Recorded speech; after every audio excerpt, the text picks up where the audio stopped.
তাদেরকে মিটিংয়ে ডাকা হবে, তাদেরকে মিটিংয়ে ডাকা হবে, এটা অ্যাক্টিভ সেন্টেন্স না প্যাসিভ? তাদেরকে মিটিংয়ে ডাকা হবে। দেখো, যখন সাবজেক্ট উল্লেখ থাকবে না, সাবজেক্ট উল্লেখ থাকে না, তখন সেটা হয় প্যাসিভ। তো সেন্টেন্সটা একটু ভালোভাবে বোঝার চেষ্টা করো। তাদেরকে মিটিংয়ে ডাকা হবে, আসলে তাদেরকে মিটিংয়ে কে ডাকবে, কাজটা কে করবে বা করছে সেটা কিন্তু উল্লেখ নেই। তাদেরকে মিটিংয়ে ডাকা হবে, এখানে অবজেক্টের উপর ফোকাস করা হচ্ছে। কাজেই যখন সাবজেক্ট থাকে না তখন সেগুলো হয় প্যাসিভ সেন্টেন্স। আর এই যে বললাম না, তাদেরকে মিটিংয়ে ডাকা হবে, এটা হচ্ছে ফিউচার ইনডিফিনিট টেন্সের প্যাসিভ। ফিউচার ইনডিফিনিট টেন্স, যখন ফিউচার ইনডিফিনিট টেন্স তখন তোমাদেরকে এই স্ট্রাকচারটা ব্যবহার করতে হবে, অর্থাৎ এটা হচ্ছে ফিউচার ইনডিফিনিট টেন্সের passive structure. Subject plus shall be অথবা উইল বি প্লাস V3।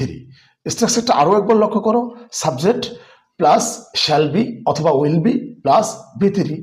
ওই যে আমি বলেছি তাদেরকে মিটিংয়ে ডাকা হবে, they will be called for the meeting. আমাকে মিটিংয়ে ডাকা হবে, I will be called for the meeting. I will be called for the meeting. অর্থাৎ যখন সাবজেক্ট থাকবে না তখন সেটা হবে প্যাসিভ সেন্টেন্স, আর যখন প্যাসিভ হবে তোমাদেরকে প্যাসিভ স্ট্রাকচার ব্যবহার করে সেগুলোকে ইংরেজিতে রূপ দিতে হবে। আমার মনে হয় বুঝতে পারছো।